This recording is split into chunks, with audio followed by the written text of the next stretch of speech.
ఓం శ్రీ గురుదేవాయ నమః. ఓం సల్లక్షణ సమారంభాం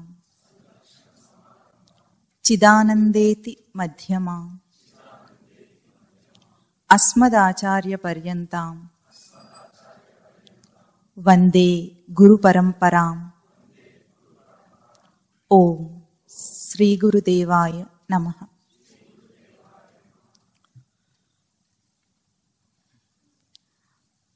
అధ్యాత్మ విద్య కాన్సెప్ట్ అని 16 వారాలుగా మీకు పరిచయం చేయటం జరిగింది. చాలా సంతోషం. ఈ అధ్యాత్మ విద్య అంటే ఏమిటి అనేది ఇప్పుడు మీ అందరికీ కూడా కొంత అర్థమయ్యింది. అయితే ఇప్పుడు అది పరిచయం చేస్తూ చేస్తూ ఇక్కడ ఒక ప్రయత్నం చేశారు. మీరందరూ అది గమనించారో లేదో మరి. మీరు నిలబడ్డ కాళ్ళ కింద ఉన్న చాపను లాగేశారు. అంటే ఏమిటంటే ఇంతకాలము మీరు ఒక జీవితాన్ని సత్యం అనుకున్నారు. మనిషి యాజ్ అన్ ఇండివిజువల్ ఏమనుకుంటాడు, తనకు ఒక ఐడెంటిటీ ఉంటుంది. ముందు దేహంతో ఉంటుంది, పేరుతో ఉంటుంది, కులగోత్రములతో ఉంటుంది. తన వ్యవస్థ అంతా ఆ ఐడెంటిటీతో నడుస్తూ ఉంటే దాన్ని సత్యం అనుకుంటాడు. పూర్తిగా సత్యం అనుకొని అదే తన రూపం అనుకొని పుట్టిన దగ్గర నుండి దేహం విడిచేదాకా బ్రతుకుతాడు. కానీ ఇప్పుడు మీకు ఏం చేశారు, ఒక్క దెబ్బ కాదు, అదంతా లేనేలేదు, అదంతా అబద్ధం అని చెప్పారు. అంటే మనిషి నిలబడ్డ కాళ్ళ కింద చేపలాగేస్తే ఏమవుతుంది, కింద పడతాడు. కానీ ఇక్కడ మిమ్మల్ని కింద పడేయలేదు, పైకెత్తేశారు. ఒక్కసారి మిమ్మల్ని అందరినీ సచ్చిదానంద స్వరూపులుగా, అంటే మీ రియల్ నేచర్ ఏమిటి అని చూపించారు. అంటే కింద పడటం కాదది, పైకి ఎదగటం. ఇది అధ్యాత్మ విద్య యొక్క గొప్పతనం అన్నమాట. మనిషి పతనం అవ్వడు, పైకి ఎదుగుతాడు. ఇది బాగా గుర్తించాలి. అంటే ఈ అధ్యాత్మ విద్య పరిచయం అనేది ఒక సంఘటన మీ జీవితంలో జరగటం అనేది ఒక సాధారణ సంఘటనలాగా తీసుకోవద్దు. మనిషి జీవితంలో ఎన్నో సాధిస్తాడు, ఎన్నో తెలుసుకుంటూ ఉంటాడు. అంటే ఒక్కొక్క స్థాయిలో, ఒక్కొక్క స్టేజ్లో ఎన్నో విషయాలు తెలుసుకుంటూ ఉంటాడు.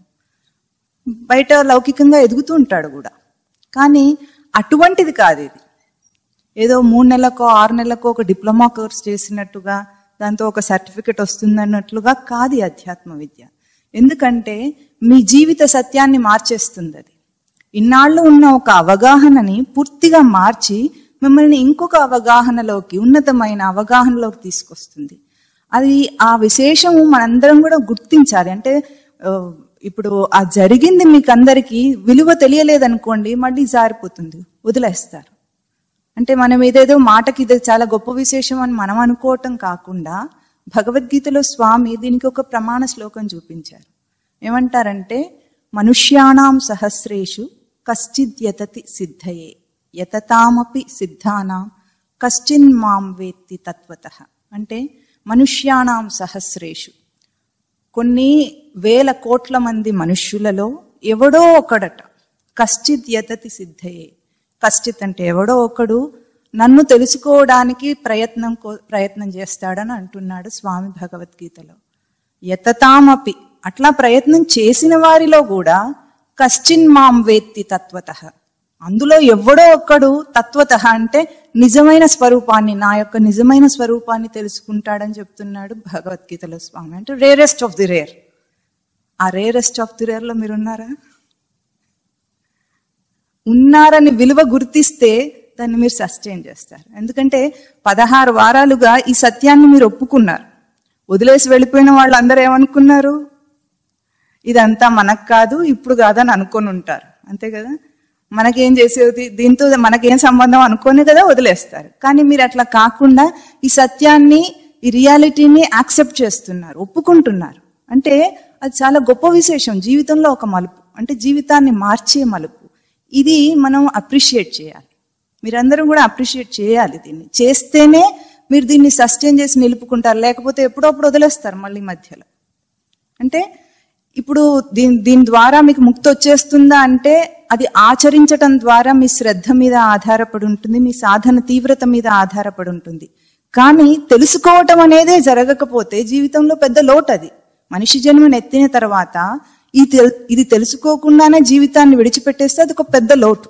అదైతే మీకు జరగలేదు. ఇప్పుడు మీకు తెలిసిన వాళ్ళు ఇంకా తెలియని వాళ్ళుగా ఉండలేరు కదా. ఒకసారి తెలిసిందంటే అండు లేదు దానికి. తెలిస్తే తెలిసిన వాడుగానే ఉంటాడు. ఆచరించడం మీ శ్రద్ధ. అంటే ఇది ఒక మలుపు జీవితానికి. దీన్ని గుర్తించి ఇంకా ముందు ఏమంటుంది శాస్త్రం అంటే ఇది సరిపోదంటుంది. ఎందుకు సరిపోదు? తెలిసినంత మాత్రాన సరిపోదు. ఒక హోటల్కి వెళ్ళారనుకోండి, మీరు అక్కడ మెనూ చూస్తారు, అక్కడ ఎన్ని వంటలు చేశారో అన్ని చూస్తారు. అంటే ఆ హోటల్లో ఇన్ని వంటకాలు వండబడినాయని మీకు తెలుసు. అప్పుడు మళ్ళీ తర్వాత మీరు చేయాల్సిందేమిటి? దాంట్లో ఒకటి ఎంచుకోవాలి, ఆర్డర్ చేయాలి, తినాలి. అప్పుడు కదా తృప్తి. లేకపోతే వాడి హోటల్లో ఎంత మెనూ ఉంటే మాత్రం మనకేం సంబంధం? అట్లా కాదు కదా. అందుకంటే ఇప్పుడు ఆచరించాలి. దాన్ని ఆచరించటం అనేది ఎట్లా వస్తుంది అంటే, ఇప్పుడు ఇది సరిపోదు అనే శాస్త్రం ఎట్లా చెప్తుంది? ఒక విత్తనం ఉంది, విత్తనంలో మహావృక్షం అయ్యే పాసిబిలిటీ ఉంది కదా. ఆ పాసిబిలిటీ ఉంది, కానీ అది విత్తనం వృక్షం కావాలంటే ఏం చేయాలి? దాన్ని నాటాలి. అంటే సరైన క్షేత్రంలో నాటితే అప్పుడు ఆ విత్తనంలోంచి అంత మహావృక్షం కూడా వస్తుంది. అట్లాగే జిజ్ఞాస అనేది ఇప్పుడు మీకున్నదాన్ని జిజ్ఞాస అంటున్నాను నేను. జిజ్ఞాస అంటే అర్థం చేసుకోండి పదము, జ్ఞాతుమిచ్చా జిజ్ఞాస. జ్ఞాతుమిచ్చా జిజ్ఞాస అంటే తెలుసుకోవాలని కోరుట జిజ్ఞాస. అది మీకుంది. ఇప్పుడు దీన్ని రక్షించాలి అంటే ఏం చేయాలి? ఆ విత్తనంలో పాసిబిలిటీ ఉన్నది అంతదాకా మీకు వచ్చింది. ఇప్పుడు ఆ విత్తనాన్ని ఏం చేయాలి? ఇప్పుడు క్షేత్రంలో మనం అంటే పొలాల్లో పనిచేయం కనుక మనకి ఎట్లా మొలుస్తుందో తెలియదు. కానీ ఇప్పుడు పెసలు నానబెట్టామనుకోండి, మనందరికీ తెలిసిన పనే కదా అది. పెసలు నానబెడితే ఏమవుతుంది? ఒక రోజంతా నానబెడతాము, తర్వాత మరునాడు దాన్ని మూట కడతాం. మూట కట్టిన తర్వాత అప్పుడు మొలకొస్తుంది. అంటే దానికి ఒక ప్రాసెస్ ఉంది. ఆ ప్రాసెస్ని దాన్ని అది అండర్గో అయితే దాని మీద గడిస్తే అప్పుడు దాంట్లోంచి మొలకొస్తుంది. అంటే అంతదాకా మనం దాన్ని రక్షించాలి. జిజ్ఞాసను రక్షించటం చాలా గొప్ప విశేషం అన్నమాట. ఇప్పుడు ఆ మొలకెత్తటంలో మనమైతే ఆ మొలకెత్తించుకున్నాం తినేసామని కాదు, ఆ విత్తనం మీద ఏం గడిచింది? ఆ విత్తనము ఆ మూట కట్టిన సమయాన్ని ఇంక్యుబేషన్ పీరియడ్ అంటాం మనం. ఇంక్యుబేషన్ పీరియడ్లో ఏమవుతుందంటే ఒక సమతులమైన ఉష్ణతను దానికి అందించి అక్కడ మొలకెత్తడానికి దానికి అవకాశం ఇస్తాం మనం. ఆ ఇంక్యుబేషన్ పీరియడ్లో ఒక ఒత్తిడి ఉంది దాని మీద. ఆ ఒత్తిడిని బీజం తట్టుకుంది కదా. ఆ ఒత్తిడిని తట్టుకుంది, మొలకెత్తడానికి తనలో ఆ పాసిబిలిటీ రావడానికి ఒప్పుకుంది, యాక్సెప్టెన్స్. ఈ రెండూ చేస్తే అప్పుడు అది మొలకెత్తింది. లోకంలో ఎన్నో విత్తనాలు ఉన్నాయి, అవన్నీ మొలకెత్తటం లేదు. ఇప్పుడున్న చెట్లకున్న విత్తనాలన్నీ మొలకెత్తితే ఈ భూమి అంతా పచ్చగా అయిపోతుంది, కానీ ఎత్తటం లేదు. అట్లాగే ఈ భూమి మీద ఎంతో మంది మనుషులు పుడుతున్నారు, చచ్చిపోతున్నారు. కానీ వాళ్ళ రియల్ నేచర్ ఏమిటి, నా స్వరూపం ఏమిటి అన్న సందేహం కూడా రాదు. అసలు తెలియటం తర్వాత విషయం. వాడికి దీనికంటే వేరే ఇంకొక రూపం ఉందని కానీ, అది తన రియల్ నేచర్ అని కానీ వాడికి అసలు సందేహం కూడా రావటం లేదు. జన్మ మాత్రం గడిచిపోయింది, అయిపోయింది. అక్కడితో వాడి ఆ ఆపర్చునిటీ దేహంతో రావటం అంటేనే ఒక అవకాశం, అది అయిపోయింది, అది వదిలేసింది. అట్లాగే ఇప్పుడు ఆ బీజాన్ని రక్షిస్తే ఏమవుతుంది? దాంట్లోంచి ఒక మహావృక్షం బయటికి వస్తుంది. అది ఎట్లా ఒక పాసిబిలిటీయో మీ అందరిలో కూడా ఉన్న ఆ సాధన స్థితి, ఆ ఇంక్యుబేషన్ పీరియడ్ అనేది సాధన స్థితి. దాన్ని ఒప్పుకోవాలి, ప్రతిఘటన చేయకుండా, అంటే అపోజ్ చేయకుండా ఒప్పుకుంటే ఏమైంది? అంత గ్రేట్ పాసిబిలిటీ బయటికి వచ్చింది. ఎట్లాగో అట్లాగే ఈరోజు మీ అందరూ కూడా ఆ సాధన స్థితిని, జిజ్ఞాసను నిలుపుకొని సాధన స్థితిని నిలుపుకుంటే ఏమవుతుంది? లోపల తన ఉనికిని గుర్తించటం అనే ఒక చైతన్యం బయటికి వస్తుంది. అదే పరమాత్మ. లోపల తన ఉనికిని గుర్తించటం అనే ఒక చైతన్య స్థితి బయటికి వస్తుంది. అది పరమాత్మ స్వరూపం. మనం పరమాత్మ అంటే ఎక్కడో వెతుకుతూ ఉంటాం, కానీ తనలోంచి ఆవిర్భావం అవుతుంది అది. ఇప్పుడు మీరందరూ బాగా ఇన్సిస్ట్ చేసి చెప్తుంది ఏమిటంటే, ఈ మలుపు ఏదైతే మీ జీవితంలో వచ్చిందో దీన్ని రక్షించటము, జిజ్ఞాసను రక్షించటము దాన్ని ఎదిగేటట్లుగా దానికి అవకాశాన్ని కల్పించటం అనేది చాలా ముఖ్యమైన మలుపు ఇప్పుడు. ఎందుకంటే ఇందాక మీకు చెప్పారు కదా, ఇప్పటి నుండి ఈ సిరీస్ పేరేమిటి, ఆచరణాత్మక అధ్యాత్మ విద్య. అసలైతే అధ్యాత్మ విద్య అంటేనే ఆచరణాత్మకం, కానీ మళ్ళీ కూడా అందరికీ స్పష్టంగా అర్థం కావాలని, ఆచరించాలని అట్లాగూ దానికి టైటిల్ పెట్టాం అన్నమాట. అంటే ఆ పదం పలకగానే మీకు బాధ్యత మీ మీద గుర్తొచ్చేస్తుంది. ఇది ఒక జిజ్ఞాస అన్న అంశం. అయితే మనిషి జీవితంలో ఈ జిజ్ఞాస అన్న అంశంలో ఎట్లా ఈ చరిత్ర మొదలైంది అది మనం కొంచెం అర్థం చేసుకునే ప్రయత్నం చేద్దాం. ఒక పసిపిల్లవాడు ఉన్నాడు అనుకోండి. ఆ పసిపిల్లవాడు ముందుగా ఏమి తెలియని తనంలో కూడా పుట్టగానే శిశువు తల్లి స్పర్శను గుర్తిస్తాడు, ఫస్ట్ సెన్స్. ఆ తర్వాత ఒక నెలన్నర పిల్లవాడు అవుతాడు. మీరు ఎప్పుడైనా గమనించారా, అతని చేతికి ఏదైనా వస్తువు ఇస్తే ఏం చేస్తాడు? పట్టొచ్చింది కాబట్టి పట్టుకున్నాడు. తర్వాత ఏం చేస్తాడు? నోట్లో పెట్టుకుంటాడు. అందరికీ తెలిసినట్టుంది. పిల్లల్ని కన్నా కనకపోయినా మనకు అర్థం అవుతుంది అది, అవునా? నోట్లో పెట్టుకుంటాడు. ఎందుకు పెట్టుకుంటాడు? కరెక్ట్. ఏమిటో తెలుసుకోవాలని నోట్లో పెట్టుకుంటాడు. వాడికి ఇంకొక ఇంద్రియం యొక్క స్పర్శ తెలియదు, ఇంద్రియం యొక్క తేజస్సు తెలియదు. అంటే మన కళ్ళతో చూడటం తెలుసు, దాన్ని స్పర్శతో ముట్టుకోవటము, దాన్ని గుర్తించటం తెలుసు. వాడికి ఇంకేం తెలియదు. ఎందుకో పుట్టగానే తల్లి నోట్లో పాలు పడితే నోటు చప్పరించాడు ఎప్పుడో. ఆ ఒక్క ప్రయోగం మాత్రం వాడికి తెలుసు. అంటే ఏదైనా తెలుసుకోవాలంటే ఆ ప్రయోగంతో తెలుసుకోవాలి అని లాజిక్ మొదలైంది, యుక్తి. లాజికల్ లైఫ్ కదా మనది. ఆ యుక్తి మొదలైంది. మొదలైన తర్వాత ఏం చేస్తాడు? ఏది ఇచ్చినా సరే అది ఏం వస్తువు అని చూడడు, అది షార్ప్గా ఉందని చూడడు, మంచిదా చెడ్డదా అని చూడడు. వాడికి ఏం తెలియదు. దాన్ని తెలుసుకోవాలని మాత్రం తెలుసు, నోట్లో పెట్టేసుకుంటాడు. అంటే మనం అక్కడ గుర్తించవలసింది ఏమిటి? తెలుసుకోవాలని వాడికి inbuilt by birth inbuilt quality అది. అంటే మనిషి ఎట్లా పుట్టాడు? ఆ కుతూహలత అంటాం మనం దాన్ని. తెలుసుకోవాలన్న దాన్ని కుతూహలత అంటున్నాం. తర్వాత కాస్త పెద్దవాడైతే ఇల్లంతా తిరుగుతాడు పారాడుతున్నప్పుడు. ఎక్కడ పడితే అక్కడ, దేంట్లో పడితే దాంట్లో చేయి పెట్టేస్తాడు, వేలు పెడతాడు. అది చెత్త అని చూడడు, మురికి అని చూడడు, మంచిదని చూడడు, తినేదా అని చూడడు, ఏమి చూడడు. చూడకుండా ఏం చేస్తాడు? అన్నిట్లో వేలు పెడతాడు. మనకేమో వాడి ఆ ప్రవర్తన అంతా కూడా అల్లరిలాగా కనిపిస్తుంది. వాడిది క్యూరియాసిటీ, కుతూహలత, తెలుసుకోవాలని ఉంది. అందరినీ పరిశీలన చేస్తాడు, మనుషులందరినీ పరిశీలన చేస్తాడు. చేసి వీడిట్లా ఉన్నాడు, వాడిట్లా ఉన్నాడు గుర్తుపెట్టడం, నా వాళ్ళెవరు, కాని వాళ్ళెవరు చూస్తాడు కదా, అన్నీ తెలిసిపోతాయి. 4వ నెల తర్వాత ఇంకెవరు పైరాయి వాడి దగ్గరికి వెళ్ళాడు, వాడు ఏడుస్తాడు. అంటే పరిశీలన వాడికి ఎంతగా అలవాటు ఉంది. ఎల్కేజీలో జాయిన్ చేద్దామని మనం స్కూల్కి తీసుకెళ్ళాం అనుకోండి, ఇంటర్వ్యూకి. వాడిని ముందుగా తల్లిదండ్రి ఒకవేళ బెదిరించలేదనుకోండి, వాడు ఏం చేస్తాడు? ప్రిన్సిపల్ టేబుల్ మీద పేపర్ వెయిట్ ఉంటే తీసుకుని ఆడుకుంటాడు. అది ఇల్ మేనర్సా వాడికి తెలియదు. మనం అన్ని మర్యాదలు ఏర్పరచుకున్నాం కానీ వాడికి ఏం తెలుసు? వాడు సహజంగా బ్రతుకుతుంటాడు. ఈ సహజత్వము, ఈ సహజమైన క్యూరియాసిటీ, కుతూహలత అన్నది ఇది మనిషికి సహజ నైజం. కానీ మనం ఏం చేస్తామంటే దీన్ని సప్రెస్ చేస్తాం. మన విద్యా విధానం దాన్ని సప్రెస్ చేస్తుంది. ఎందుకంటే స్కూల్లో చేర్చిన తర్వాత వాడేం తెలుసుకోవాలనుకుంటున్నాడు అన్నది మనకు అనవసరం. మనం ఏం చెప్పాలనుకుంటున్నామో దాని మీద రుద్దేస్తాం. దీన్ని మనం కండిషనింగ్ అంటాం. అంతేనా? నవ్వొస్తుంది, సత్యమా కాదా?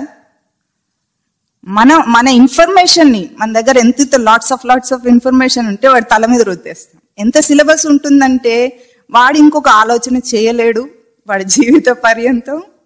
అంతే, దాన్ని యాక్సెప్ట్ చేయాలి వాడు. ఆ ఆలోచన, ఈ కండిషనింగ్ లో ఏం చేశాము? కుతూహలతని చంపేశాము. మనిషికి ఉండే సహజ నైజం చచ్చిపోయింది. అయితే 90% మంది ఇట్లాగే బ్రతుకుతుంటారు. ఇంకా వాడికి ఒక సెట్ ప్యాటర్న్ ఉంటుందన్నమాట. మనం వాడికి ఒక డెస్టినీ చూపిస్తాం. ఏమిటది? ఉద్యోగం కావాలంటే ఒక డిగ్రీ. అంతదాకా వాడు చచ్చినట్టు చదువుకోవాలి. ఎట్లా? చచ్చినట్ట బ్రతికినట్ట? బ్రతుకు కోసం చదువుకుంటున్నాడు, చచ్చినట్టు చదువుకుంటాడు వాడు. ఆ కుతూహలత పోయి వాడు ఆ సెట్ ప్యాటర్న్ లో ఇరుక్కుంటాడు. చదువు, డిగ్రీ, ఉద్యోగం, తర్వాత వెంటనే పెళ్ళి. ఇంకా అసలు ఏం లేదు, నిర్గమ ద్వార శూన్యం అంటే ఎగ్జిట్ డోర్ లేదు దానికి. ఎంటర్ అయ్యాడంటే అంతే, ఎటు పోతాడో తెలియదు. ఇది సెట్ ప్యాటర్న్, లైఫ్కి సెట్ ప్యాటర్న్. అయితే ఈ సెట్ ప్యాటర్న్లో 90% మంది అందరు ఇందులోనే బతుకుతున్నారు. ఇంకొక 9.9% మెంబర్స్ ఉంటారు. వాళ్ళు ఈ కండిషనింగ్లో కూడా వాళ్ళ క్యూరియాసిటీని చంపుకోరు. ఏదైతే వాళ్ళకి సెట్ చేశారో, అంటే వాళ్ళకి ఆసక్తి ఉన్న సబ్జెక్ట్ చదువుకుంటారు, దాంట్లో ఒక ప్రొఫిషియన్సీని సంపాదిస్తారు.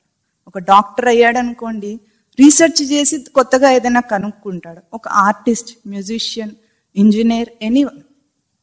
అది దాంట్లో కూడా ఈ క్యూరియాసిటీ ఉండటం వల్ల, దాన్ని చచ్చిపోకుండా ఉండటం వల్ల వాడు ఒకటి సాధించగలిగాడు. అంటే కొత్తగా అన్ని రంగాల్లో కూడా ఈరోజు మనుషులు చాలా గొప్పగా అన్ని సాధిస్తున్నారంటే దాని అర్థం ఏమిటి? క్యూరియాసిటీ. ఆ క్యూరియాసిటీ వల్ల అంత సాధించగలిగాడు. క్యూరియాసిటీ, ఆ కుతూహలత అంచుల దాకా చేరిన వాడు సైంటిస్ట్. మ్యాక్సిమ్స్ అంటే అంత దాకా తీసుకెళ్తాడు వాడు క్యూరియాసిటీని. ఇప్పుడు ఎక్కడి దాకా వెళ్ళాడు? చంద్రుడి దాకా వెళ్ళాడు, అంగారకుడి దాకా వెళ్ళాడు, మాస్ దాకా వెళ్తాడట. ఎక్కడైనా వెళ్ళి ఏం చేయాలి? ఈ భూమి మీద ఏం చేశాడు అదేగా చేస్తాడు. ఇక్కడ ఏం చేశాడు? సర్వనాశనం చేశాడు ప్రకృతిని. అదే చేస్తాడు అక్కడ కూడా. అంతకంటే గొప్పగా ఏమైనా చేయబోతున్నాడా? అయినా సరే నేను సాధిస్తానంటాడు. చంద్రుడి పైకి వెళ్ళి మట్టిగడ్డ పట్టుకొచ్చాడు. అయితే క్రిటిసైజ్ చేయటం కాదు, క్యూరియాసిటీని చెప్తున్నాం. అయితే సైంటిస్ట్ లేకుండా ఇన్ని ఫెసిలిటీస్ ఉంటాయా మనకి? ఈరోజు ఉండవు. చాలా వసతిగా బ్రతుకుతున్నాం మనం. ఎంత వసతిగా బ్రతుకుతున్నాం! చరిత్రలో ఇదివరకు ఎన్నడూ లేని వసతులు. అరచేతిలో ప్రపంచాన్ని పెట్టాడు. అంతర్జాలం, ఇంటర్నెట్ వచ్చిందంటే అరచేతిలో ప్రపంచం ఉంది మనకిప్పుడు. అంత దాకా తీసుకెళ్లాడు. చాలా గొప్పవాడు సైంటిస్ట్. క్రిటిసైజ్ చేయటం కాదు. కానీ ఇవన్నీ కూడా, అన్నిటి తర్వాత కూడా చనిపోయేటప్పుడు ఇవేవైనా తీసుకెళ్ళగలుగుతున్నాడా? యూజ్ ఏమిటి? తీసుకెళ్ళలేడు. ఇక్కడ సంపాదించిన సంపద తీసుకెళ్ళలేడు. నా వాళ్ళనే నలుగురు ఉంటారు కదా బంధువులు, వాళ్ళెవ్వరూ కూడా రారు. మరి తనతో ఏమొస్తుంది? గొప్పగా సాధించాడు ఇక్కడ, కానీ ఇవేవి ఉపయోగంగా లేవు. ఏదైతే లోకంలో దుఃఖం ఉందో, జన్మ, మృత్యు, జరా, వ్యాధి, అంటే పుట్టుక, పెరగటంలో వ్యాధులు, ముసలితనము, మరణం, ఈ 4 దుఃఖాలకు సమాధానం చెప్పగలిగాడా? ఒకప్పుడు ఇవన్నీ లేనప్పుడు కూడా ఈ దుఃఖం ఉంది. ఇవన్నీ ఫెసిలిటీస్ వచ్చిన తర్వాత కూడా ఆ దుఃఖం ఉందా లేదా? దానికి సమాధానం చెప్పలేకపోయింది. ఎంతగా బయట ఈ కుతూహలత, క్యూరియాసిటీ ఎంత పెరిగినా, దానివల్ల ఎంత బయట గొప్పగా సాధించినా గానీ వీటికి సమాధానం చెప్పలేడు ఏ సైంటిస్ట్, డాక్టర్, ఎవ్వరు కూడా. చెప్పగలడా? ఒక పిల్లవాడు ఇప్పుడు గుడ్డులోంచి పిల్ల ఎట్లా పుడుతుందని అడిగాడు అనుకోండి, ఏం సమాధానం చెప్తారు? చెప్పండి. పెద్దవాడివైతే నీకే తెలుస్తుంది అంటారు. పెద్దవాడివైతే నీకే తెలుస్తుంది అంటారు. లేకపోతే ముందు హోంవర్క్ చేసుకో, తర్వాత ఇలాంటి ప్రశ్నలు అడగంటారు. తల్లిదండ్రికి కావాల్సింది అదే, హోంవర్క్ చేయాలి, మార్కులు రావాలి. వాడి క్యూరియాసిటీని చూడరు అసలు. పెద్దవాడైతే తెలుస్తుందని చెప్తారు కదా. ఇప్పుడు మన అందరం పెద్దవాళ్ళం అయ్యాం కదా. చెప్పండి ఇప్పుడు ఎట్లా వచ్చింది? How does the life sprout from inside? Life బీజంలో లేదక్కడ, అది స్ప్రౌట్ అప్ అయింది, అంటే బయటికి వచ్చింది. ఎట్లా వచ్చింది? సమాధానం లేదు ఎవరి దగ్గర. అయితే ఇప్పుడు మమ్మల్ని అడిగారనుకోండి, మీరు ఎట్లా చెప్తారంటే, గుడ్డులోంచి పిల్ల ఎట్లా వచ్చిందో ఆ లైఫ్ని మీకు చూపించలేను, కానీ మీ లోపల లైఫ్ ఎట్లా ఉందో, ఆ జీవం అంటే ఎట్లా ఉంటుందో చెప్పగలుగుతాడు ఆత్మజ్ఞాని. అది అధ్యాత్మ విద్యలో భేదం. దీన్ని బాగా గుర్తించాలి. అయితే ఇక్కడ ఈ జిజ్ఞాసను రక్షించుకోవాలంటే ముందుగా మా మఠంలో స్వామివారు ఒక మాట చెప్తుంటారు, వీడికి బాగా నచ్చిన మాట, మొట్టమొదట్లోనే బాగా హత్తుకుంది. ఏమిటంటే, నువ్వు 1 అడుగు ముందుకు వెయ్యి, పరమాత్మ 10 అడుగులు ముందుకు లాగుతాడట. దీనికి ఒక న్యాయం చెప్తారు. ఏమిటంటే, మర్కట కిశోర న్యాయము, మార్జాల కిశోర న్యాయం అని 2 న్యాయాలు చెప్తారు. మర్కటం అంటే కోతి. కోతి తన పిల్ల, కిశోరం అంటే పిల్ల. కోతి తన పిల్లను తీసుకెళ్ళడానికి ఎత్తుకోదు మనలాగా. పిల్ల తల్లిని పట్టుకుంటుంది, దాని ఇష్టం వచ్చినట్టు అది గంతులు పెడుతూ ఉంటుంది.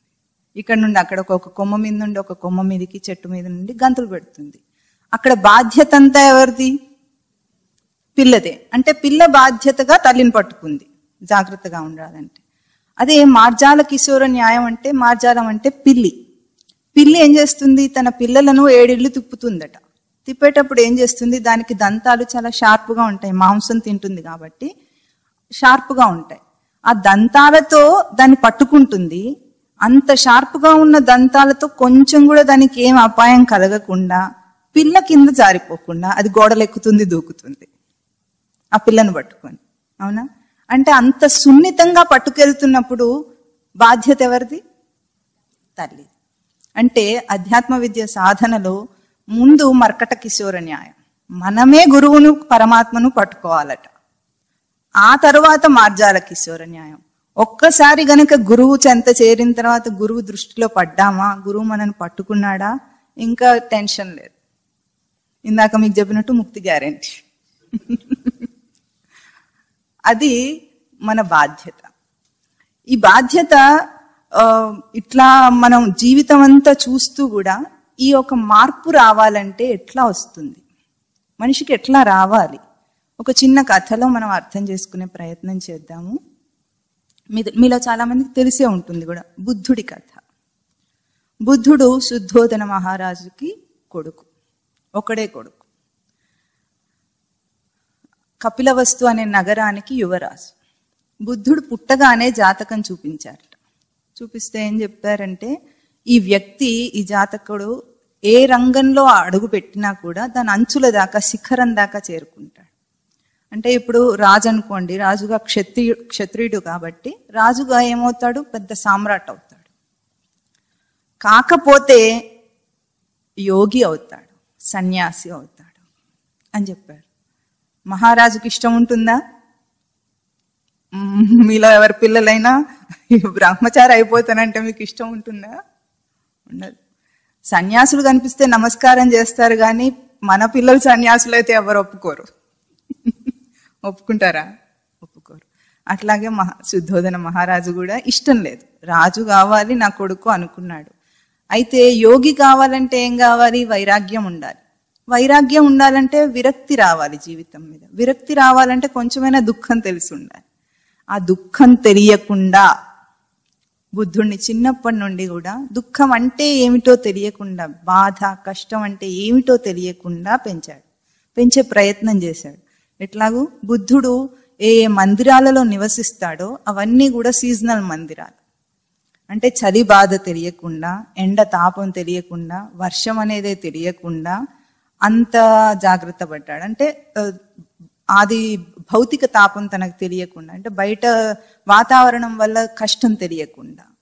ఆ తర్వాత బుద్ధుడు చుట్టూ ఉన్న వాళ్ళందరూ కూడా, ఒక వృద్ధుడు కానీ, ఒక రోగి కానీ, ఒక బాధలో కష్టంలో ఉన్నవాడు కానీ ఉండకుండా అందరూ కూడా ఎప్పుడు ఆహ్లాదంగా ఉండేటట్టు వాతావరణాన్ని ఏర్పాటు చేశాడు. బుద్ధుడు తిరిగే ఉద్యానవనాల్లో బుద్ధుడు లేచేటప్పటికీ ఒక పువ్వు కూడా వాడిపోయింది కనిపించకుండా, ఒక ఆకు రాలిపోతున్నది కూడా కనిపించకుండా, అంటే జీవమునకు ఒక అంతం ఉంది, జీవం ఉండకుండా పోయే స్థితిని కూడా తెలియకుండా పెంచే ప్రయత్నం చేశాడు బుద్ధుడిని, అంత ఆనందకరంగా. అయినా ఆయన శ్రమ ఫలించలేదు. బుద్ధుడికి చెన్నుడు అని ఒక స్నేహితుడు రథం నడిపించేవాడు ఉన్నాడు. ఒకరోజు బుద్ధుడు యవ్వన దశకు వచ్చిన తర్వాత, పెళ్ళైన తర్వాత, కొడుకు కూడా పుట్టిన తర్వాత బయట విహారానికి వెళ్ళాడు ఒకరోజు నగరంలో. వెళ్ళేటప్పటికి ఏమైందంటే, అటు పక్కగా ఒక ముసలివాడు వంగిపోయి నడుస్తూ కనిపించాడు. అప్పుడు బుద్ధుడు ఏమడిగాడంటే చెన్నుణ్ణి, ఆ వింత జంతువు ఏమిటి అని అడిగాడు. వింత జంతువు అన్నాడంటే మనిషిగా కూడా గుర్తించటం లేదు, మనిషి అట్లా అవుతాడని తెలియదు కదా. ఆ వింత జంతువు కాదు యువరాజా, అది మనిషే వంగిపోయి నడుస్తున్నాడు అన్నాడు. వృద్ధాప్యం వచ్చింది అందుకే వంగిపోయి నడుస్తున్నాడు అంటే, వృద్ధాప్యం అంటే ఏమిటని అడిగాడు. అంటే మనిషి శిశువుగా పుట్టినవాడు ఎదుగుతాడు, పిల్లవాడిగా ఎదుగుతాడు, యవ్వనం వస్తుంది, తర్వాత క్షీణదశ వస్తుంది, అది వృద్ధాప్యం అంటారు, ముసలితనం అంటారు. ముసలితనం వస్తే అట్లాగే నడుస్తాడంటే, ఎవరైనా అట్లాగే నడుస్తాడా అని అడిగాడు బుద్ధుడు. ఎవరైనా అట్లాగంటే నేను కూడా నా అన్నాడు, నాకు కూడా అవుతుందా అట్లా అన్నాడు. వెంటనే తప్పకుండా అవుతుంది. ఎందుకంటే ప్రకృతి నియమాన్ని అతిక్రమించి ఎవరు ఉండలేరు. అది ఎవరు మహారాజు అయినా సరే, జ్ఞాని అయినా సరే ప్రకృతి నియమాన్ని అతిక్రమించలేడు కనుక నీకు కూడా అన్నాడు. ఇంకా ముందుకెళ్తున్నాడు. ముందుకెళ్తూ ఉంటే అక్కడ ఒక కుష్ఠరోగి కనిపించాడు. కుష్ఠరోగి కనిపించేటప్పటికి కుష్ఠరోగి ఎట్లా ఉంటాడు? అవయవాలన్నీ కూడా షేప్లో ఉండవు, వాడు అంతా తినేస్తుంది కనుక రోగము అంతా విచిత్రంగా అంగవైకల్యం ఉంటుంది కదా. అది చూశాడు గాడి, ఇదేమిటి ఇట్లా ఉన్నాడు ఇతను అని. ఇదేమిటంటే ఇది వ్యాధి అన్నాడు. వ్యాధి అంటే ఏమిటని అడిగాడు. వ్యాధి అంటే ఏమిటి? మనిషి దేహము పరిణామపేసరం, అంటే మార్పులు చెందడంలో దిట్ట. ఎప్పటికప్పుడు మార్పులు జరుగుతూనే ఉంటాయి, రోగం వస్తూనే ఉంటుంది. మనిషి అన్న తర్వాత ఏదైనా వస్తుంది కదా. వ్యాధి అంటే అది, దానివల్ల క్షీణదశ వస్తుంది అని చెప్పాడు. అయితే ఎవరికైనా వస్తుందా అని అడిగాడు. ఎవరికైనా వస్తుంది. వెంటనే నాకు కూడానా అని అడిగాడు. వెంటనే అడిగాడు నాకు కూడానా అని. క్షమించండి యువరాజా, మీకు కూడా అన్నాడు. ఎందుకంటే మీ బంటునైనంత మాత్రాన అబద్ధం చెప్పలేను కదా, మీకు కూడా అన్నాడు. చలించిపోయాడు బుద్ధుడు. చలించిపోయాడంటే జీవితంలో ఇటువంటిది తెలియకుండా ఒక సత్యాన్ని చూసేటప్పటికి చలించిపోయాడు. ముందుకు వెళ్ళిన కొద్దీ ఒక శవాన్ని తీసుకెళ్తున్నారు, నలుగురు మోసుకువెళ్తున్నారు. అప్పుడు నిద్రపోయిన మనిషిని ఎందుకు అట్లా మోసుకెళ్తున్నారని అడిగాడట. నిద్రపోలేదు అతను, చనిపోయాడు. చనిపోయాడని చెప్పాడు. చనిపోవడం అంటే ఏమిటని అడిగాడు. చనిపోవడం అంటే ఏమిటంటే మనిషి దేహంతో పుట్టాడు, మనిషి దేహాన్ని విడిచేస్తాడు ఎప్పటికైనా. అంటే దేహంలో ఉండి జీవం పోతుంది అని చెప్పాడు. అసలు ఆ స్థితియే చాలా వింతగా తోచింది బుద్ధుడికి. ఎవరికైనా అన్నాడు. వెంటనే అవును అన్నాడు. నాకు కూడానా అన్నాడు నీరసంగా. ఇంతసేపు ఏ కుతూహలత ఉందో ఇప్పుడు అది నీరసం అయిపోయింది. ఎందుకో అన్ని నీకు కూడా అంటున్నాడు కదా, ఏం చేస్తాడు మరి? నీకు కూడా అన్నాడు. రథం వెనక్కి తిప్పమన్నాడు. ఆ రోజు జిజ్ఞాస, ఆ జిజ్ఞాస కలిగింది బుద్ధుడిలో, ఒక అగ్నిలాగా రగిలింది. ఆ రోజు రాత్రే చంటి బిడ్డవాడిని అంటే పుట్టుకను చూశాడు. అప్పుడే తనకు శిశువు పుట్టాడు, ఆ ఆనందాన్ని చూశాడు. ఆ తర్వాత ఏం చూశాడు? వృద్ధాప్యము, రోగము, మరణం. ఈ 4 చూశాడు. చలించిపోయాడు. అంటే జీవితానికి మరణమే గనక గమ్యమైతే జీవించటం ఎందుకు ఇంకా? స్వామివారు ఒక మాట చెప్తూ ఉంటారు మఠంలో, ఏమిటంటే మనిషి ఎందుకు తింటాడు? బతకడానికి తింటాడు, అంతేనా? తింటూ తింటూ ఏమవుతాడు? తింటూ తింటూ చచ్చిపోతాడు. ఇదేం న్యాయం? బతకడానికి తిన్నవాడు బతికుండాలి, మరి తింటూ తింటూ చచ్చిపోవడం ఏమిటి? వింత కదా, హాస్యం కదా.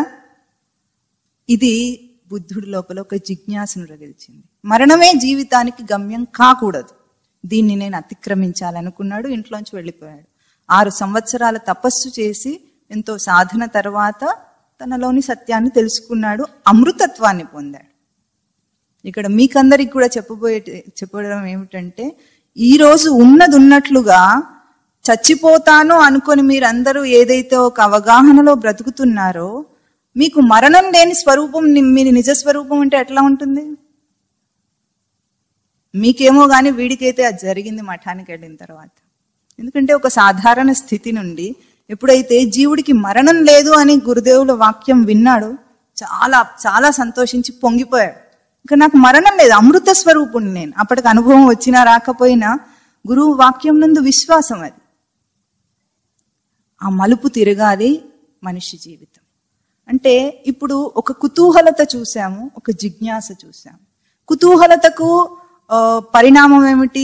లోకం, ఇప్పుడు కనిపించే లోకం అంతా కూడా కుతూహలత వల్లనే మనం ఏర్పాటు చేసుకున్న లోకం. ఇది బాగా అర్థం అవుతుంది కదా. మన స్థితిగతులు అన్ని, మన సెట్ ప్యాటర్న్, జీవితం అంతా కూడా క్యూరియాసిటీ నుండి వచ్చింది కదా. ఆ క్యూరియాసిటీ నుండే కదా అడుగు మనిషి ముందు అగ్ని కనుక్కున్నాడు, తర్వాత చక్రం కనుక్కున్నాడు. చక్రం కనుక్కుంటే బండి వచ్చేసింది, అవునా?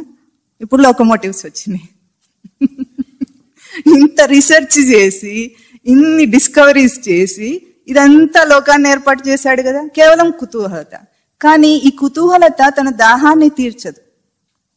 It does not fetch your quest. Curiosity quest కాదు.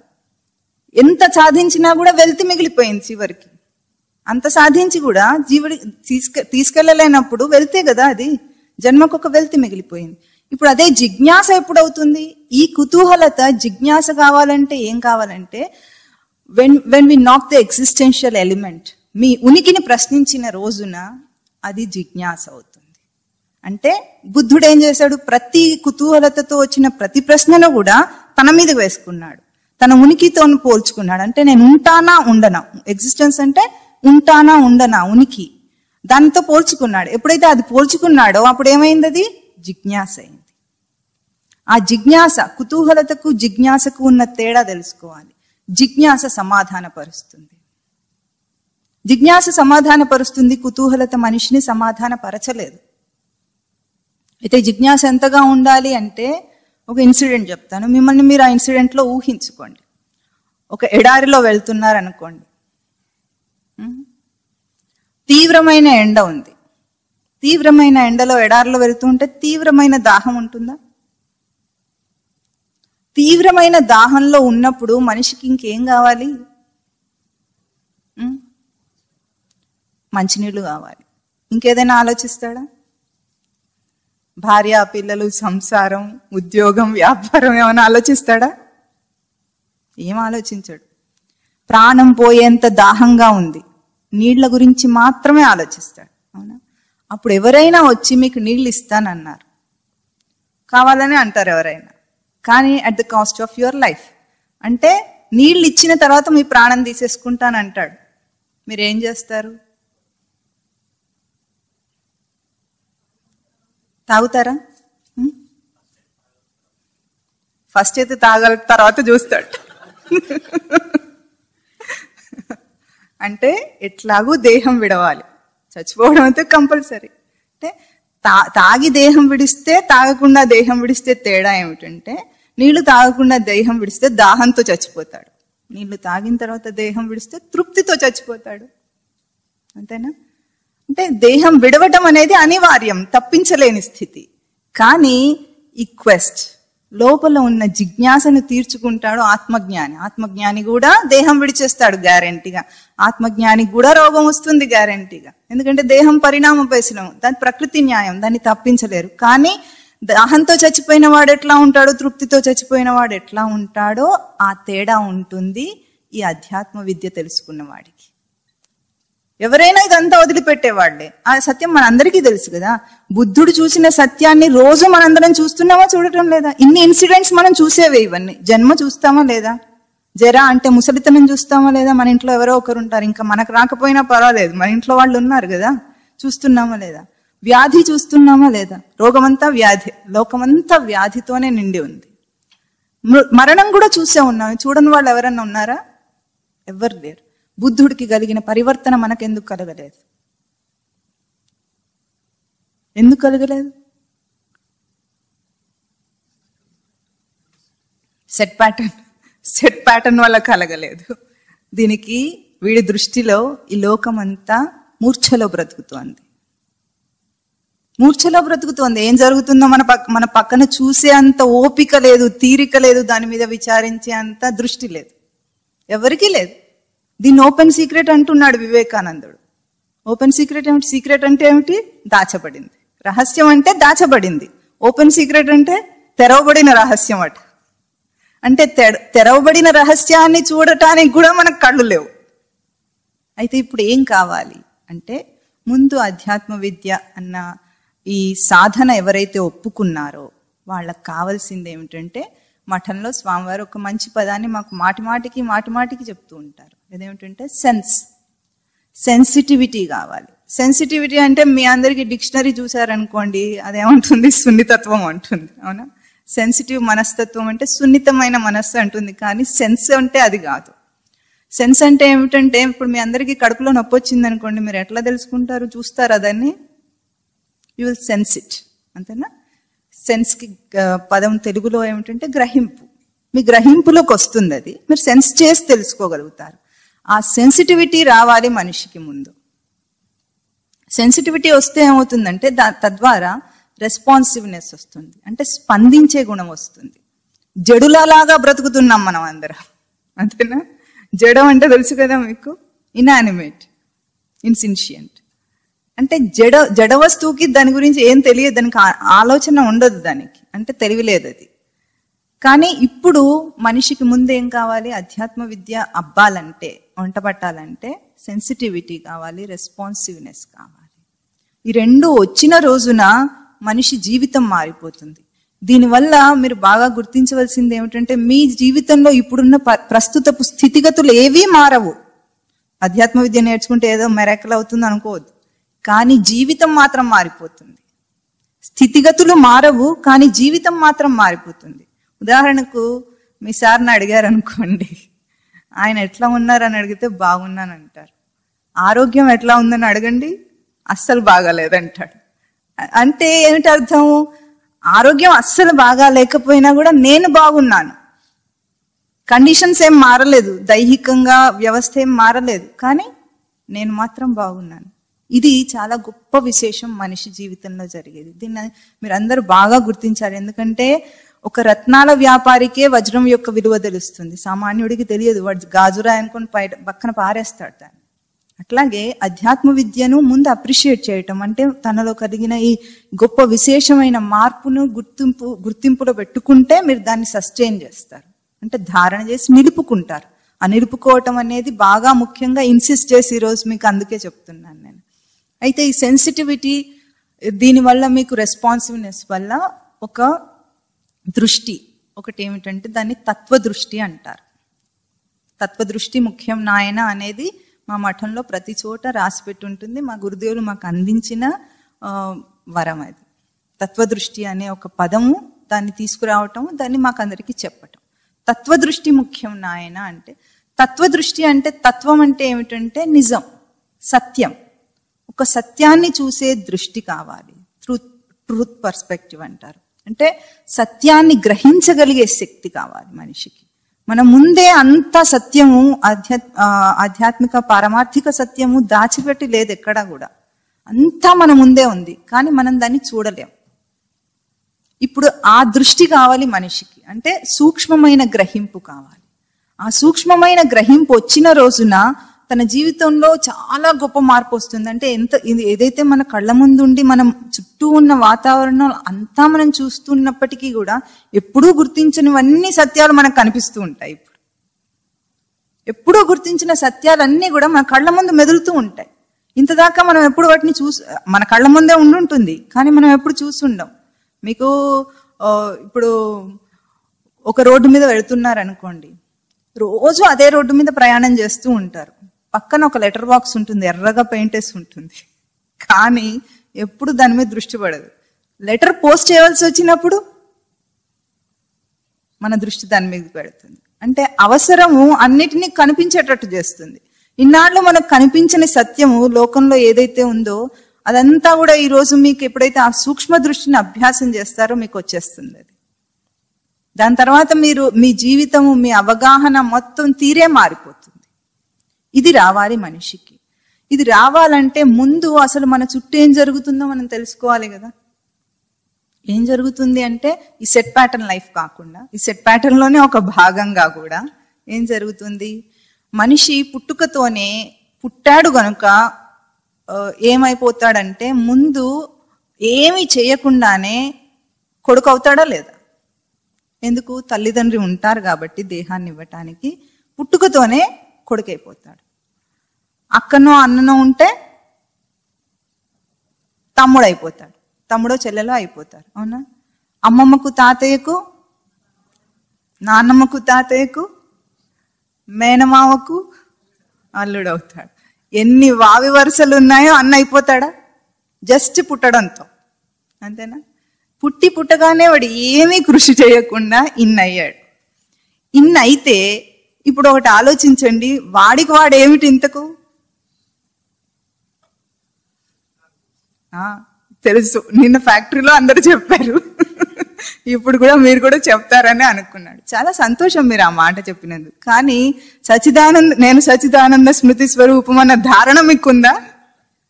ఉందా? లేదు. అయినా హాస్యమేం లేదు ఇందులో, అది వస్తుంది మీకు. ఆ ధారణ రావటానికి కదా ఇదంతా ఉపోద్ఘాతం అంతా చెప్పటం ఉంది. ఆ ధారణ రావటానికి మీరందరూ సచిదానంద స్మృతి స్వరూపాలు అనేది సత్యం. ఇవన్నీ బంధ బాంధవ్యాలన్నీ వచ్చేవి పోయేవి మారిపోయేవి, ఎప్పటికప్పుడు మారిపోవాలి కదా. అంటే ఇది మనకు తెలిసి కూడా మనం ఎట్లా బ్రతుకుతున్నాము? చూడలేకుండా బ్రతుకుతున్నాం. తత్వదృష్టి అంటే మనం గుడ్డిగా బ్రతకడానికి ఇంకొక ఉపమానం చెప్తాను మీకు. ఏమిటంటే ఇప్పుడు భూమి తిరుగుతుందా లేదా? తిరుగుతుంది, బాగా వేగంగా కూడా తిరుగుతుంది, అవునా? కానీ మన అనుభవం ఏమిటి? స్థిరంగా ఉంది భూమి. మనం స్థిరంగా ఉందని కదా ఇంత కాన్ఫిడెంట్ గా నడుస్తున్నాం. తిరుగుతున్న భూమి మీద ఎట్లా నడుస్తాం? నడవం. అంటే తిరుగుతున్న భూమి స్థిరంగా ఉన్న అనుభవం మనకుంది. సూర్యుడు తిరుగుతున్నాడా? ఒక చోటు ఉన్నాడా? కదలటానికి కాళ్ళు లేవు కదా, అందుకు ఒకే చోటు ఉన్నాడు. కానీ మన భాష ఏమిటి? సూర్యోదయం అయింది, సూర్యాస్తమయం అయింది, సూర్యోదయం అవుతోంది, సూర్యాస్తమయం అవుతుంది. అది కూడా దిక్కులు మారి, తూర్పు దిక్కును ఉదయిస్తున్నాడు, పడమటను అస్తమిస్తున్నాడు. ఇది సత్యమా అసత్యమా? సూర్యుడు ఉదయించటం సత్యమా? కానీ మనం ఈ భాష వదిలేస్తామా? మన జీవితమే ముడిపడి ఉంది దీంతో. ఎందుకంటే సూర్యోదయము సూర్యాస్తమయం వల్లనే పగలు రాత్రి ఏర్పడుతున్నాయి, రోజులు ఏర్పడుతున్నాయి, పక్షములు ఏర్పడుతున్నాయి, మాసములు ఏర్పడుతున్నాయి, సంవత్సరాలు ఏర్పడుతున్నాయి, కాలచక్రం అంతా తిరుగుతోంది ఈ అబద్ధం మీద బేస్ చేసుకొని. కాలమే లేదు, అయినా కాలచక్రం మాత్రం తిరుగుతోంది మనకు. మన ఆయుష్ అంతా పోతుందా లేదా? దినయామిన్యో సాయం ప్రాతః శిశిరవసంతో పునరాయాత కాలః క్రీడతి గచ్చతి ఆయు. కాలమేమో పోతుంది, ఆయు ఏమో తరిగిపోతుందట. ఇవన్నీ ఏర్పడుతున్నాయి కదా. ఇప్పుడు ఇది చూడలేకుండా ఉన్నాం మనం, అంటే గుడ్డిగా బ్రతుకుతున్నాం. తత్వదృష్టితో జీవించటం ఏమిటంటే, ఇందాక మీరు చెప్పారు కదా, నేనెవరు అంటే సచ్చిదానంద స్మృతి. అంటే సచ్చిదానంద స్మృతి స్వరూపాన్ని ధారణలో పెట్టుకొని ఈ నాటకం అంతా ఆడితే అది తత్వదృష్టితో జీవించటం. తత్వదృష్టితో జీవించటం అంటే సత్యంతో కలిసి జీవించటం. అసత్యాన్ని ఒప్పుకొని కాదు, సత్యంతో జీవించాలి. సత్యం వైపు ప్రయాణం చేయాలి. ఎందుకంటే అబద్ధం వైపు ప్రయాణం చేస్తున్న కొద్దీ తన స్వరూపం అబద్ధం స్వరూపం అయిపోతుంది కదా. ఇప్పుడు నీడ ఉందనుకోండి, తనకు నీడ వచ్చింది. నీడ సత్యమా అసత్యమా? చెప్పండి. నీడ సత్యమా అసత్యమా? అది మన స్వరూపమా? కాదు. అయినా సరే మనం నీడతోనే వ్యవహారం చేస్తుంటే ఎవరైనా వచ్చి మీకు సన్మానం చేయాలనుకోండి, నీడకు సన్మానం చేశాడనుకోండి, ఏం చేస్తారు? చెప్పండి, ఎట్లా ఉంటుంది? అది పిచ్చితనంలాగా లేదు, వెర్రితనంలాగా లేదు. మరి మనం ఏం చేస్తున్నాం? అబద్ధపు స్వరూపాన్ని సత్యం అనుకొని ఆ అబద్ధపు స్వరూపంతోనే ఈ జీవిత నాటకం అంతా ఆడిస్తున్నాం.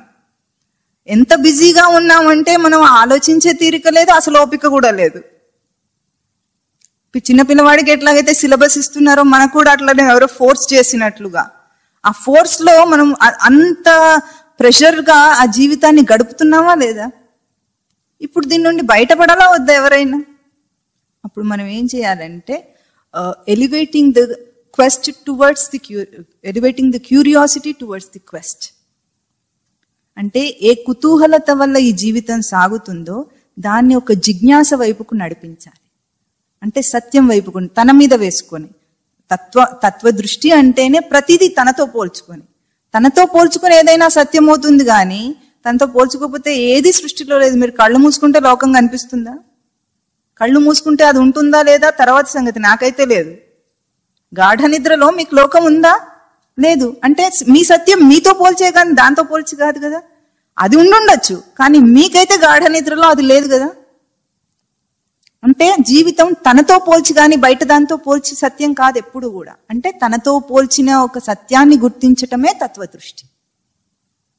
ఈ తత్వదృష్టిని తాను ప్రయత్నపూర్వకంగా నిలుపుకునే అభ్యాసం చేయాలి. ఎందుకంటే మనం మనందరినీ కూడా హిప్నటైజ్ చేసుకున్నట్లుగా బ్రతుకుతున్నాం. ఆ డీహిప్నటైజ్ చేయాలంటే ప్రయత్నపూర్వకంగా చేయాలి. ఇప్పుడు ప్రయత్నపూర్వకంగా దీన్ని అంతటినీ కూడా తీసేసుకుంటూ వెడితే అప్పుడు ఏమవుతుంది? సత్యం ఉన్నది. ఈరోజు ఎవరు ఒప్పుకున్నా ఒప్పుకోకపోయినా మనిషి తెలివి స్వరూపుడే. తెలివి స్వరూపుడు కానివాడు కాదు. ఎవరికి తెలిసినా సరే తెలియకపోయినా సరే, గుర్తించినా సరే గుర్తించకపోయినా సరే వాడు తెలివి స్వరూపుడు. తెలివితోనే కదా సైంటిస్ట్ ఇంత పని చేశాడు. తెలివి లేకపోతే చేస్తాడా? అదేం చిన్న విషయం కాదు. మనం ఈరోజు క్రిటిసైజ్ చేస్తున్నామంటే అధ్యాత్మ విద్యతో పోలిస్తే ఏదైనా ఒట్టిదే గాని అది లౌకికంగా ఒక గొప్ప విశేషమే కదా. అంత తెలివి స్వరూపుడైన వాడు తన తెలివిని తెలుసుకోకపోతే ఎట్లా? ఈ అధ్యాత్మ విద్యలో గొప్పతనం ఏమిటంటే ఏదైనా సరే మీకు బయట మీరు నేర్చుకునే ఏ విద్య అయినా సరే ఒక బయట విషయం గురించి నేర్చుకోవాలి, అంతే కదా. ఏది నేర్చుకున్నా సరే, సైన్స్, సోషల్ స్టడీస్, మ్యాథమెటిక్స్ ఏది నేర్చుకున్నా సరే సబ్జెక్ట్ ఏమిటి? బయటది. ఆ బయట విషయాన్ని మీరు నేర్చుకోవాలి. నేర్చుకున్న తర్వాత దాన్ని మీరు నిరూపించుకొని అనుభవంలోకి తెచ్చుకునే అవసరమే ఉండదు దానికి. ఎందుకంటే ఒప్పుకున్నారు, అందరూ ఒప్పుకొని పాఠాల్లో పెట్టారు కనుక మీరు అది నేర్చుకోవాలి, నేర్చుకుంటారు, ఒప్పుకుంటారు. అక్కడ ఏమీ మనకు దాన్ని నిరూపించుకొని అనుభవపూర్వకంగా తెలుసుకునే అవసరం లేదు. కానీ అధ్యాత్మ విద్య ఎటువంటిది? ఇక్కడ ఏది చెప్పినా సరే మీలో మీరే అనుభూతి చెందగలరు. ముందు ఫస్ట్ పాయింట్ మీరు అర్థం చేసుకోగలరు, బుద్ధి స్థాయిలో దాన్ని అర్థం చేసుకోగలరు, మీరు మీ మనసు స్థాయిలో దాన్ని ఫీల్ అవ్వగలరు, ఇంకా లోతుకు వెళ్తే ఎక్స్పీరియన్స్ చేయగలరు, అనుభవాన్ని పొందగలరు. ఏది చెప్పినా సరే, ఇప్పుడు మనస్సు అన్నాను అనుకోండి, ఫ్యాన్ అని చెప్పాను అనుకోండి, ఫ్యాన్ అక్కడ ఉంటుంది, మీకేం అనుభూతి రాదు. మనస్సు అంటే మనసు ఎక్కడుంది? ఆ చాట్లో ఉందా? అక్కడ కింద రాస్తుంది మనసు, బుద్ధి, చిత్తం, అహంకారం. అక్కడ చూడాల్సిన అవసరం లేదు మీకు, అదొక పదంగా అక్కడ చూపించారు మీకు తెలియటానికి. కానీ మనస్సు ఎక్కడుంది? తనది. తనలో తానే అనుభవం చెందగలడు, మనస్సు గురించి అనుభూతిని పొందగలడు కదా. మనస్సు ఏం చేస్తుందో మనకు తెలుస్తుంది, ఇవన్నీ అర్థమవుతాయి. బుద్ధి అంటే కూడా మనకు అర్థమవుతుందా లేదా? చిత్తం అంటే అర్థమవుతుంది, అహంకారం అంటే అర్థమవుతుంది. ఇంకా ఇంత 4 పార్ట్లుగా మనకు అర్థం కాకపోయినా మనసు, బుద్ధి అందరికి అర్థమవుతుంది, అవునా? ఇప్పుడు తర్వాత చిత్తం, అహంకారం కూడా మీకు బాగా తెలుస్తాయి, ముందుకి మీలోనే తెలుస్తాయి, అక్కడ కాదు, మీలోనే మీకు అర్థం అవుతాయి. దీనికి ముందు ఏం చేయాలంటే తత్వదృష్టిని నిలుపుకునే ప్రయత్నం చేయాలి. అంటే తత్వదృష్టితో ఇప్పుడు ఏదైతే సత్యాన్ని చూసే దృష్టి అని చెప్పామో దాంతోనే శ్రవణం చేయాలి. ముందు అధ్యాత్మ విద్యలో 3 మెట్లు చూపిస్తారు. ఏమిటంటే శ్రవణము, మననము, నిధిధ్యాసనము. శ్రవణం అంటే వినటం. బోధ చేస్తున్నప్పుడు పుస్తకాలు చదవటం కూడా శ్రవణంలోకి ఒక భాగంగా వస్తుంది. బోధ వినటం, వింటే ఏమవుతుంది? పరిచయం అవుతుంది.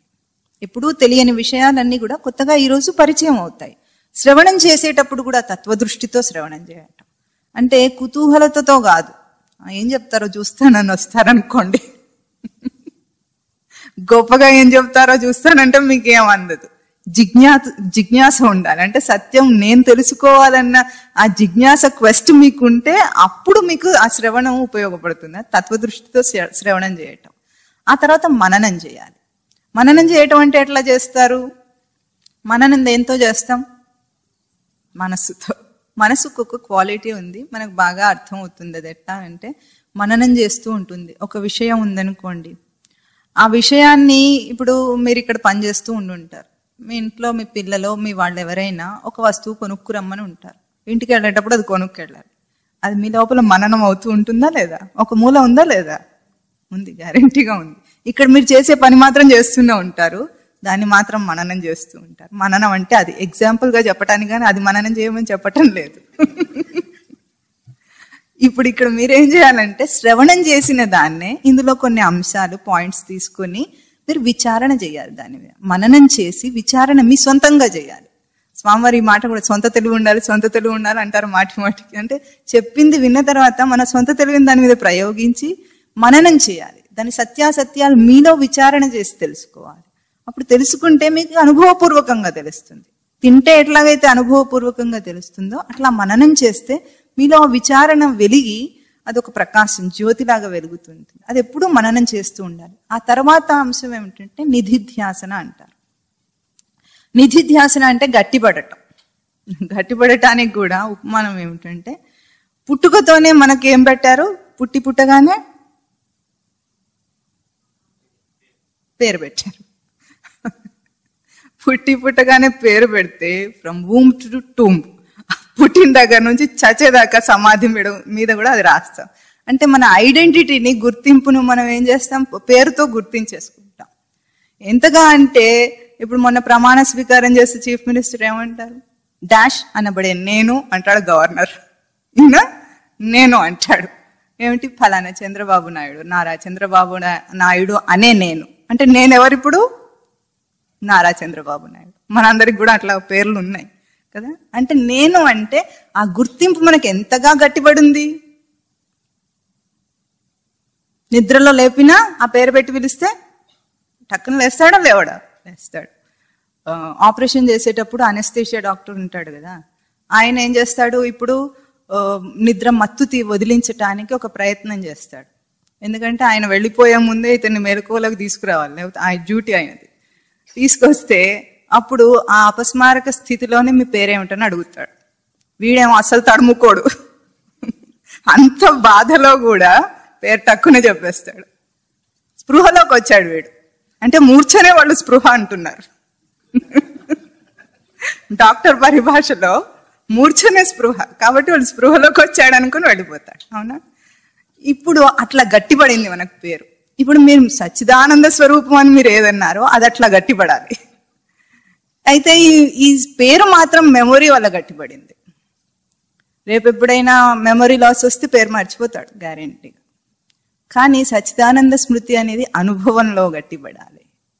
అనుభవంలో బోధ గట్టిపడితే దాన్ని నిధిధ్యాసన అంటారు.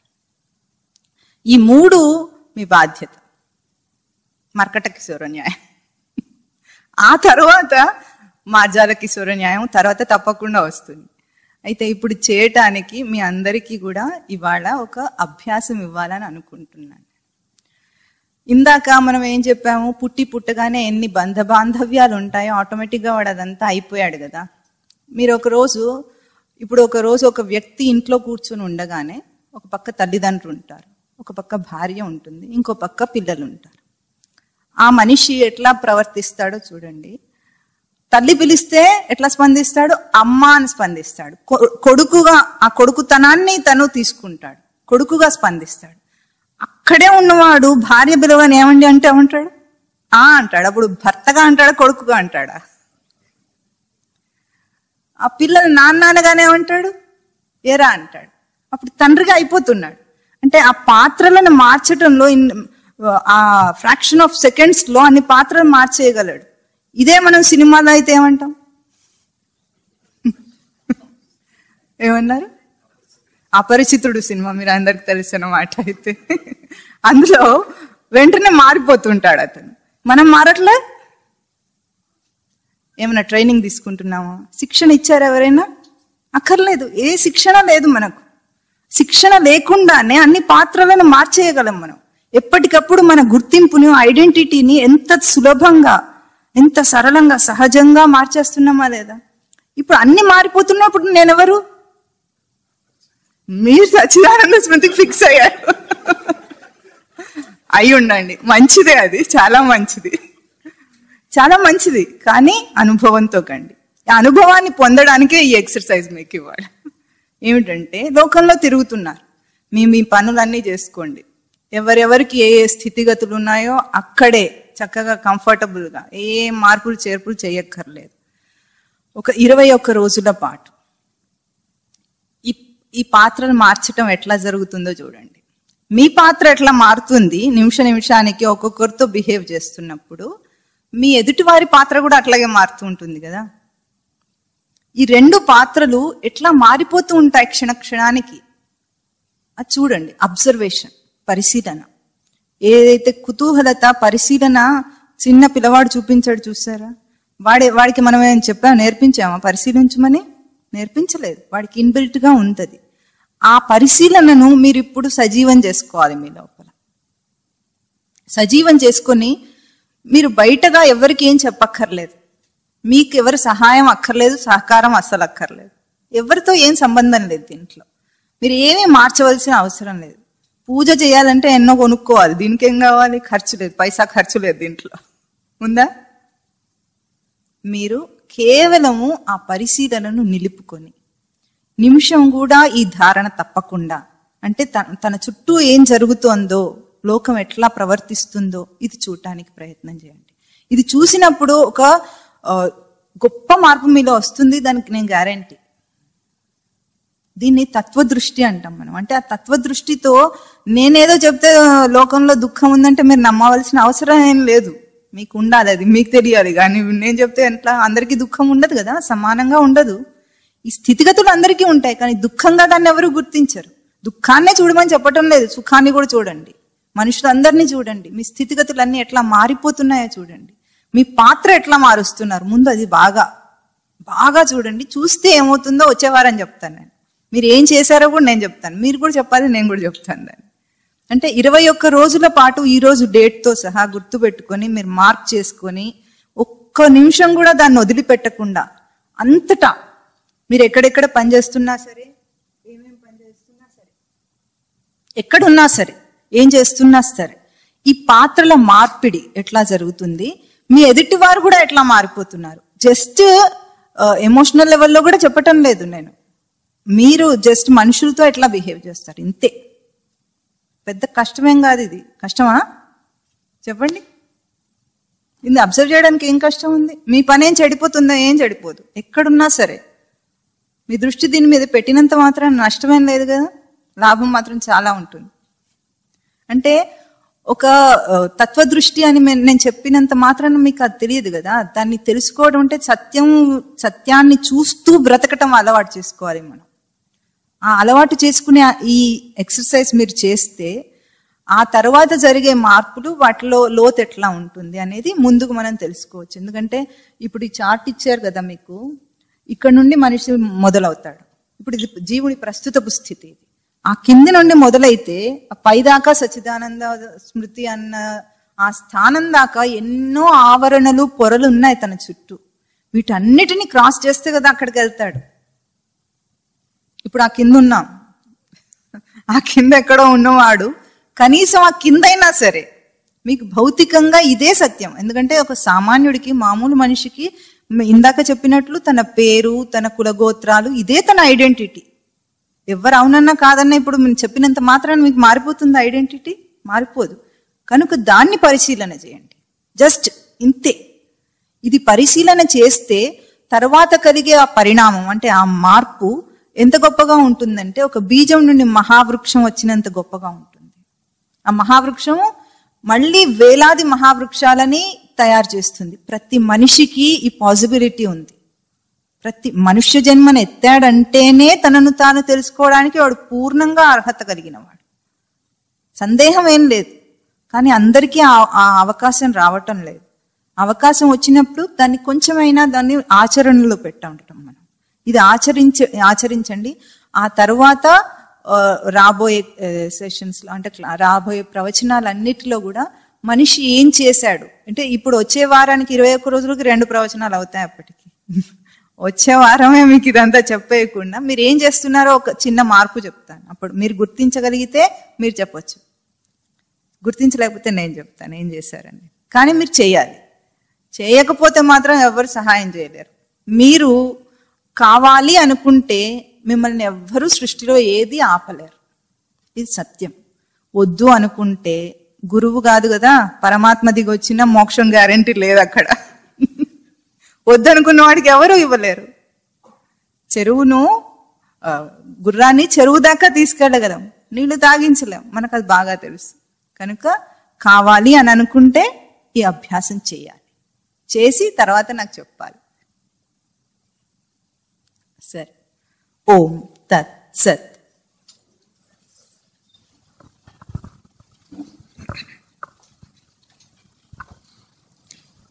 ఓం గురుర్ బ్రహ్మ గురుర్ విష్ణు గురుర్ దేవో మహేశ్వర గురు సాక్షాత్ పరం బ్రహ్మ తస్మై శ్రీ గురవే నమః. ఓం శ్రీ గురు చరణారవిందాభ్యాం నమో నమః.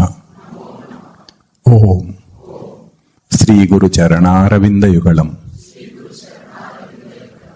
గృహీత్వా హస్తాభ్యాం శిరసి నయనే వక్షసి వహామి. ఓం తత్ సత్.